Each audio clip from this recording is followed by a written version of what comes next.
This is Lisa from MobileTechReview, and it's smartwatch time. This is the Samsung Gear S3, specifically the Frontier Edition. There's also a Classic Edition. We'll talk about what the differences are, but both of them are made with stainless steel casings and have almost identical feature sets, same CPU, all that sort of thing. The most important thing about the Frontier is it has 4G LTE built in for standalone mode. Yay! You can leave your phone behind when you're doing your exercise and all that sort of thing. We're going to look at it now. So what is the Samsung Gear S3? Well, it's their latest Tizen OS smartwatch. It's available in both this Frontier model, which is the one with the kind of black finish and the nice knurled look to the knob here. Classic men's diver kind of watch, very big.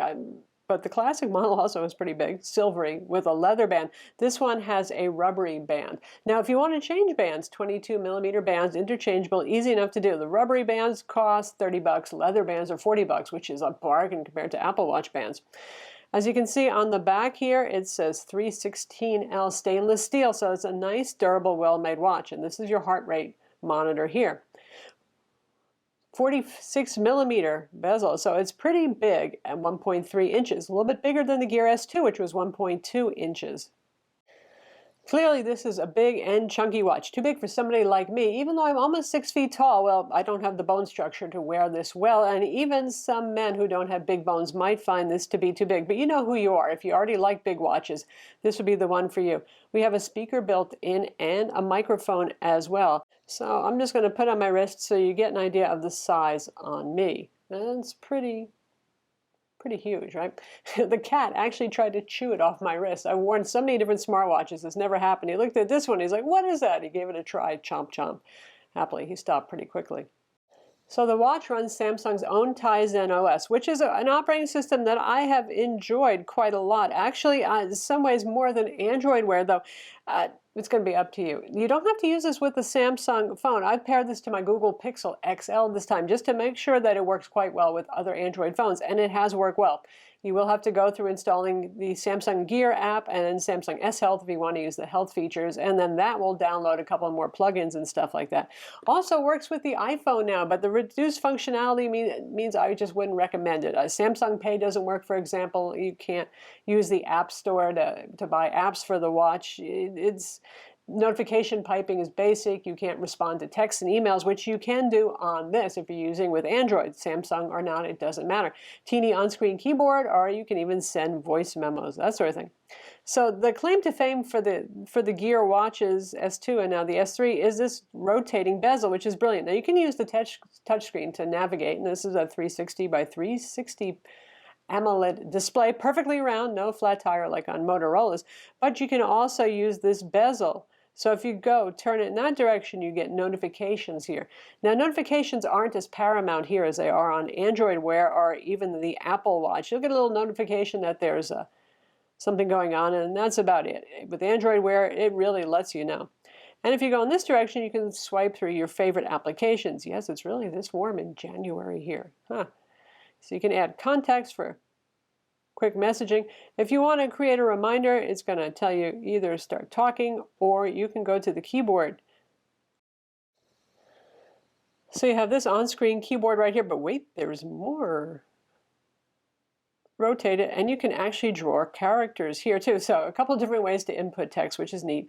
This also, like I said, has S-Voice, which Samsung also uses on their phones, and it's pretty hit or miss, so I wouldn't recommend it. You got buttons on the side here. One of them is your back button, and the other one is your home button right there, and that takes you to the watch face.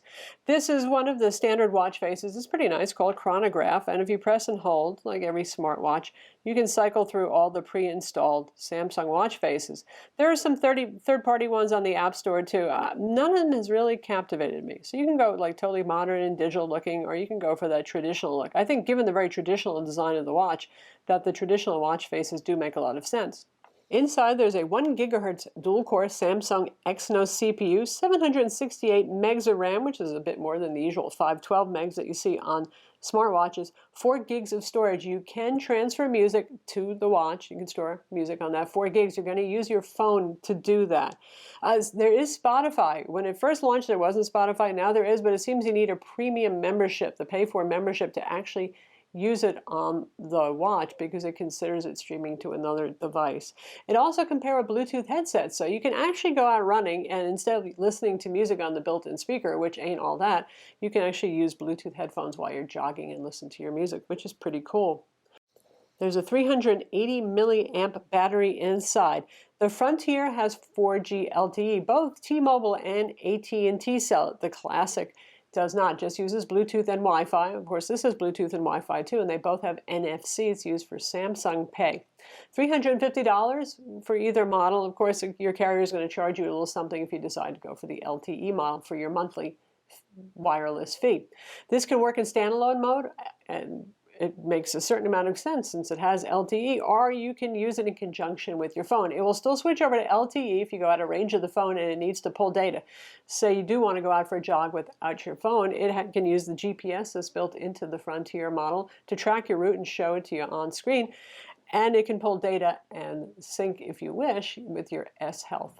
So those of you who have watched my previous reviews know that I like the Samsung Gear Fit 2 a lot, and basically you're looking at the same functionality plus a few extra things on the round face one. Now, obviously this is a lot less expensive and is more fitness oriented. It looks like a fitness band, doesn't it? And this is around $150 to $175.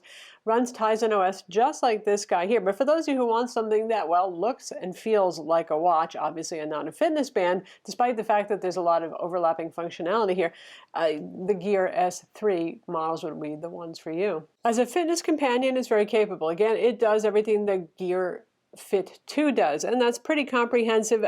I find it just as enjoyable as using the Apple Watch when it comes to doing fitness stuff, and I typically go to the gym a couple of times a week. I lift weights, I use rowing machines, I use cycling machines, all sorts of stuff. So, and you can see the different exercises here. You can customize this as is appropriate to you here, and like I said, you'll use the GPS to track your route if you're doing outdoor exercises. This does not support swimming because it's IP68 water resistant, so splashing it's okay. Honestly, I give it a little rinse when it gets a little too sweaty, but you're not supposed to go swimming with it. So the Apple Watch, well, the latest edition has a little one up on it there because you can go swimming with the Apple Watch if that's your sort of exercising. You can also track what you're eating and sleep. And just like the Gear Fit 2, you know, sleep tracking is a little bit odd. Say you get up in the middle of the night and you have to go to the bathroom and you go back. Sometimes it'll think you only slept for, say, 3 hours if you went to the bathroom 3 hours before you actually got up. It'll track both segments, but it just won't put them together, put 2 plus 2 together, you know, or figure it out. But it's not too bad, and it shows you restive sleep versus how much you tossed and turned. It's decent. If you're a super duper fitness nut, you're probably going to want to use a dedicated fitness product for that. The heart rate monitor, likewise, is pretty good. It's on the back here, and even though this watch was not a good physical fit for me, it did a good job of monitoring my heart rate. I didn't see it go out of sync with my Apple Watch or with my Fitbit when I did a variety of exercises with it. Of course, your mileage may vary, but I found it worked pretty well. For those of you who are super hardcore, there are still chest-mounted heart rate monitors for the ultimate in tracking. It also has an altimeter and a barometer, as you can see right here. So if you need ultra-accurate stair tracking, because it will count your stairs, or if you're going on that wonderful hike to Yosemite or where have you, well, the altimeter can be handy. And it uses a baseline reference. It actually connects to the internet and looks up your location and decides what your baseline elevation is. Honestly, that's a little bit high, but that's okay. Barometers on board, too. So, yeah, we got sensors up the wazoo here again. It's a pretty full-featured watch. The Gear app allows you to control settings, which you can also largely control on the watch itself if you want on the settings app. So you can choose your watch faces here if you want to do it, get the bigger view of them, and you can go shopping for more watch faces, you can go shopping for software. You can control notifications if you're just like the most popular person on Instagram and you don't want all those notifications piping over to your watch. Well, no problem. You can actually granularly choose which apps send notifications and which don't. You have your app manager if you want to uninstall anything. And then we have things like Find My Gear, should you happen to misplace it, the usual sorts of things. Pre-installed apps are, basically you've got all the core functionality you need here. You've got contacts because yes, you can send and receive calls, even if you only have the Bluetooth model. The core applications that are installed here, you can see they're pretty useful. They're all the basics that you're going to need. Obviously, you've got your phone app, you've got your contacts, you have Samsung Pay, you have the weather, Samsung's music player, which is the one that you're going to use to play music on the watch and to transfer music to the watch from your phone, messaging, your sensor apps, alarms. So yes, you do have a stopwatch, you have an alarm here. Spotify I've installed. Now, you also get some news piped in too by default here. So here's an example of news. And it's just enough to tease you, to make you want to know what's going on. So you can tap on something and you might get a picture there. And you might be able to scroll, but generally it's going to be to the next news item. And then there's an option to open it up on the phone, which happens pretty seamlessly, even though I'm using a Pixel XL, not a Samsung phone. So that's pretty nice. There's only so much information you can glean on the watch. Now the sore point here, and this didn't bother me as much with the Gear Fit 2 because that was more of a fitness band. It wasn't something that I was looking for.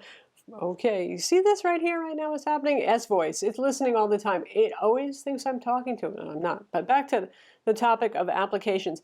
There's still a sore point here. As a smartwatch, there's just not a lot of applications. We've got NBA, we've got your little golf companion application here. We have Spotify again for you pay for folks, but there's just not a lot of great applications out there. So for those of you who really want to extend the watch with lots of companion applications that can interface with the phone or even work standalone, yeah, things have not been moving along well for Tizen in that respect. Battery life depends in part on how you set up the watch face. You can have it to be always on. It'll go to a slightly lower power version of the face that you're seeing here, and if it's still long enough, it will eventually turn off. So overnight, it's not going to stay on all night. But if you use the always on display function, then battery life's about a day and a half. But if you let the watch face go to sleep, which I'm okay with, if I'm not looking at it, why does it need to be on? Then it can run for up to 3 days. Samsung claims that, and that's actually true. Now, if you're a real serious exerciser, then it's running the heart rate sensor more often. You're going to see shorter battery life if you do, say, a 1-hour workout per day. It's still going to last a couple of days, but just you might not hit that 3-day mark on it. So this is pretty impressive stuff. And it beats out certainly the Apple Watch in that respect, and most Android Wear watches too. By the way, at night there's a do not disturb mode. It's independent of whatever your phone is set at. So you can just tell it to do not disturb and you won't feel any vibrates because it indeed has haptic vibration motor inside, as well as that speaker, which is loud enough to be heard. Phone calls on this are actually pretty good sounding. And again, we have a SIM card in here, so you can use the phone number of the watch itself, which is probably inconvenient. Most people are going to call you at your main phone number, but you can set it up with T-Mobile digits or with the AT&T's equivalent for watches, so that actually your phone number gets forwarded to watch too, so you can answer your calls here. Now you look a little silly, certainly talking to your watch, but if you have a Bluetooth headset on, it makes more sense. And also, I do find it's much more convenient than the phone rings. It's buried in my backpack. It's in my purse. I can't get to it in time. It is a way to answer the call and at least, gives you a moment to switch over to the phone if you feel very awkward looking like Dick Tracy talking to your watch. So that's the Samsung Gear S3, again, available in Classic and Frontier editions. Frontier edition here, obviously for you guys who like the burly kind of watches. I mean, big watches are in fashion right now, but if you're a guy with small wrists, this is probably going to look as comically huge on you as it does on me. It's also kind of heavy, but you know what? I still like Tizen. I wish there were more apps available for it, but I think it's pretty well featured, pretty high-end stuff, and it's fairly intuitive to use too, and the health and fitness features are quite good for something that's also a smartwatch. It's not a dedicated fitness band by any means, but it has everything for up to your moderate exercise fanatic to really make use of when doing exercise and stuff. But without the apps, you app junkies might be a little disappointed. I mean, all the core features are there, but if you're looking for the latest niche news program and lots of games and even a bazillion watch faces, well, it's not the watch for you. I'm Lisa from Mobile Tech Review. Be sure to subscribe to our YouTube channel and thumbs up if you like this review.